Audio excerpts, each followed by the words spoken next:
Salam əziz və dəyərli izləyicilərimiz, bu gün mən sizlərə kondisioner borularının çəkilməsi haqqında danışacağam və bu haqda sizlərə məlumat verəcəm. Kondisioner mis borularının çəkilməsi nə zaman və necə olmalıdır?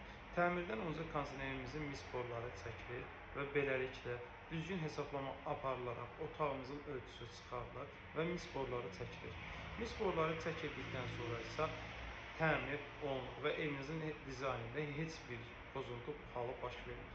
Və istədiyimiz zaman təmirdən öncə mis borularını çəkdiyimizə görə kondisionerimizi istədiyimiz nöqtədə quraşdıra bilirik. Amma təmirdən sonra isə kondisionerimizi biz quraşdırmaq istədikdə ən çox pəncərəyə yaxın olan hissələri seçirik ki, evimizin dizaynı pozulmasın və kondisionerin daxili blokundan xarici blokun arasında gedən mis boru isə evimizdə nə qədər az görünərsə, o qədər yaxşıdır. Sizlər də bu halların qarşısını almanız üçün sizlərə video şəkildə müraciət edəcəyim. Hal-hazırda gördüyünüz kimi bu videoda göstərilir ki, kondisionerimizin daxili blokundan xarici blokun arasındakı mis boru xaricdən getdiyinə görə, yəni təmirdən sonra olduğuna görə gözlə görsənir.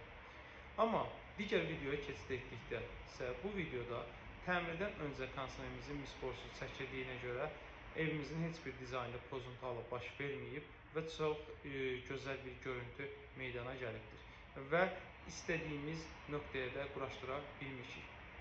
Sizlər də kondisionerinizin mis borularını təmirdən öncə bizim əməkdaşlarla əlaqə saxlasanız çəkdirə bilərsiniz.